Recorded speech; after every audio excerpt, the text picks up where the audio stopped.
ብዙ ተማሪዎች ሁልጊዜም ያጠናሉ። ነገር ግን አንዳንዶቹ ተማሪዎች ከፍተኛ ውጤት ያመጣሉ፣ አንዳንዶቹ ተማሪዎች ደግሞ ዝቅተኛ ውጤት ያመጣሉ። ይሄ እንዴት ነው የተፈጠረው ካላችሁ፣ ሁሉም ተማሪዎች አጥንተዋል፣ የተቻላቸውን ሞክረዋል። ነገር ግን የሚያመጡት ውጤት የተለያየ ነው። ይሄ ደግሞ የሚፈጠረው አንዳንዶቹ በትክክለኛው መንገድ ያጠናሉ፣ አንዳንዶቹ ደግሞ በተሳሳተ መንገድ ያጠናሉ። እያጠናችሁ ነገር ግን ዝቅተኛ ውጤት እያመጣችሁ ከሆነ ምናልባት እናንተ እያጠናችሁት ያለው በተሳሳተ መንገድ ነው። ዛሬ እያጠናችሁ ነገር ግን የምታገኙት ውጤት ዝቅተኛ ከሆነ እያጠናችሁ ያላችሁበት መንገድ የተሳሳተ ስለሚሆን ዛሬ በጣም በርካታ ተማሪዎች በተሳሳተ መንገድ የሚያጠኑበትን 5 የተሳሳተ ያጠናን ዘዴዎችን ሼር አደርጋችኋለሁ። የተሳሳተ ያጠናን ዘዴያችሁን ቀይራችሁ ውጤታማ መሆን የምትፈልጉ ከሆነ እስከ መጨረሻው ድረስ አብራችሁን ቆዩ። ከመጀመራችን በፊት ግን ሰላም እንዴት ናችሁ? ከዚህ በፊት ለማታውቁኝ ፈንታሁን ጻይ ይባላለሁ። በቋሚ ስራዬ የዩኒቨርሲቲ አስተማሪ ነኝ። በትርፍ ሰዓቴ ደግሞ ልክ እንደዚህ አይነት ተማሪዎችን ይጠቅማሉ የምላቸውን ኮንተንቶች በዚህ ዩቲዩብ ቻናል ክሬት አደርጋለሁ።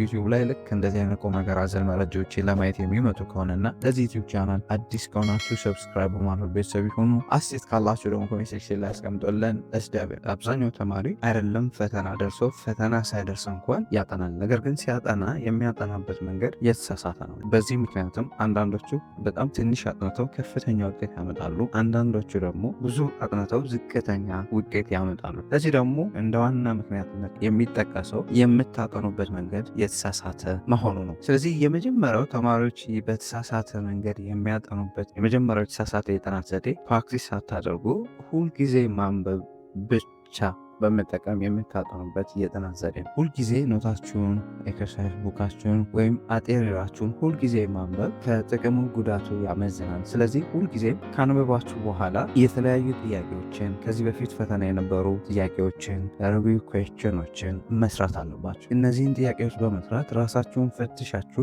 ጋፓችሁን አይደንቲፋይ ታደርጋላችሁ። ክፍተታችሁ የቱ ጋር እንደሆነ ስታነቡ በደንብ ያልተረዳችሁ ነገር የቱ ጋር እንደሆነ ታውቁበታላችሁ። እሱን ካወቃችሁ በኋላ ደግሞ መልሳችሁ ጋፓችሁ ላይ በደንብ ታነባላችሁ ማለት። ሌላውና ሁለተኛው የተሳሳተ የጥናት ዘዴ ለረዥም ሰዓት ማጥናት ነው። ይሄ እንግዲህ አብዛኛው ተማሪ ለረዥም ሰዓት ቁጭ ብሎ ስላጠና ውጤታማ ይመስለዋል። ነገር ግን ብዙ ሰዓት ጥናት ላይ ስላሳለፋችሁ ሁልጊዜ ውጤታማ ናችሁ ማለት አይቻልም። የሰው ልጅ አእምሮ የትኛውም ነገር ላይ ፎከስ አድርገው መቆየት የሚችለው ለትንሽ ሰዓታት ነው። አንዳንዱ በደቂቃ ነው፣ አንዳንዱ በሰዓታት ነው። ስለዚህ የእናንተ ፎከስ አድርጋችሁ መቆየት የምትችሉበት መጠን ምናልባት ለአንድ ሰዓት ከሆነ 1 ሰዓት ካጠናችሁ በኋላ የተወሰነ እረፍት መውሰድ አለባችሁ። እንደገና ተመልሳችሁ ከእረፍት በኋላ ማጥናት። አሁንም ይሄን ሳይክል ማስቀጠል አለባችሁ። ለረጅም ጊዜ ያለ እረፍት ማጥናት ከጥቅሙ ጉዳቱ ያመዝናል ማለት ነው። ስለዚህ ሁልጊዜም ስታጠኑ በምታጠኑበት ሰዓት እረፍት መውሰድ ፎከሳችሁን ይጨምረዋል፣ ኤነርጂያችሁን ለረጅም ጊዜ እንዲቆይ ያደርጋችኋል፣ እንዳትሰላችሁም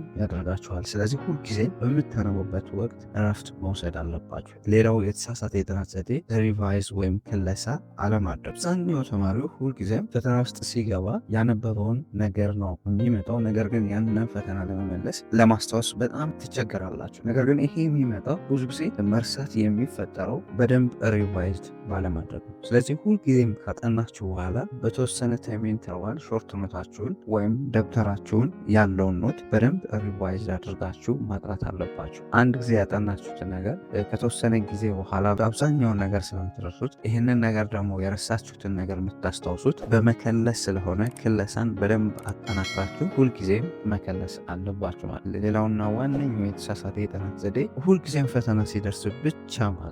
ይሄ እንግዲህ ሁሉም ተማሪ ማለት ይቻላል የሚጠቀምበት የጥናት ዘዴ ነው። እንግዲህ ፈተና ሲደርስ ነው አብዛኞቻችሁ የምታጠኑት። ይሄ ደግሞ ብዙ ጊዜ ከጥቅሙ ይልቅ ጉዳቱ ያመዝናል። በመጨረሻ ፈተና ሲደርስ ማጥናት ለጭንቀት ደካማ የሆነ አረዳድ እንዲኖራችሁ ያደርጋችኋል።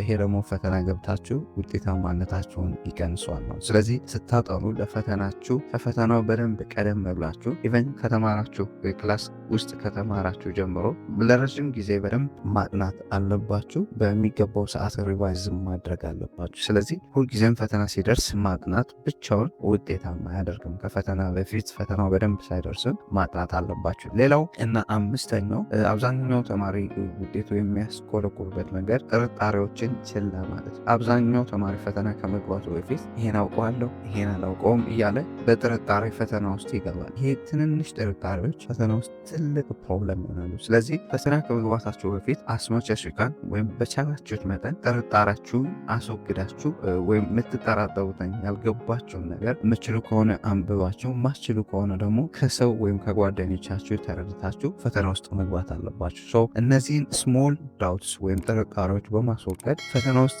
ስትገቡ ትልቅ ችግር ከምትፈጠሩ በፊት እነዚህን ጥርጣሬዎች በደንብ ማስወገድ አለባችሁ ማለት ሰው። በአጠቃላይ ሁልጊዜም ስታጠኑ እነዚህን 5 የተሳሳቱ የጥናት ዘዴዎችን በማስወገድ ድካማችሁን ወደ ውጤታማነት መቀየር ትችላላችሁ። በትክክል ስታጠኑ ጥሩ እና ውጤታማ ለመሆን መጀመሪያ ኮንሰፕቱን አንደርስታንድ ማድረግ አለባችሁ። ኮንሰፕቱን አንደርስታንድ ካረጋችሁ በኋላ ይህንን አንደርስታንድ ያደረጋችሁትን ኮንሰፕት በጥያቄዎች ራሳችሁን መፈተሽ አለባችሁ። በጥያቄዎች ራሳችሁን በደንብ ከፈተሻችሁ በኋላ ደግሞ ፈተናው እስኪደርስ በሬጉላርሊ ወይም በተወሰነ ታይም ኢንተርቫል መከለስ አለባችሁ። እነዚህን 3 ስቴፖች በመከተል ስታጠኑ ውጤታማነታችሁን በደንብ መጨመር ትችላላችሁ። አይ ሆፕ ይህ ቪዲዮ በደንብ ጠቃሚ ነው ብዬ አስባለሁ። ጠቃሚ ሆኖ ካገኛችሁትና ለሌሎች ተማሪዎች ይጠቅማል ብላችሁ ካሰባችሁ ላይክ፣ ሼር፣ አስተያየት ካላችሁ ደግሞ ኮሜንት ሴክሽን ላይ አስቀምጡልን። በሌላ ጠቃሚ ቪዲዮ እስክንገናኝ ለሀገራችን ሰላም፣ ፍቅር፣ አንድነት ስጠን። ፒስ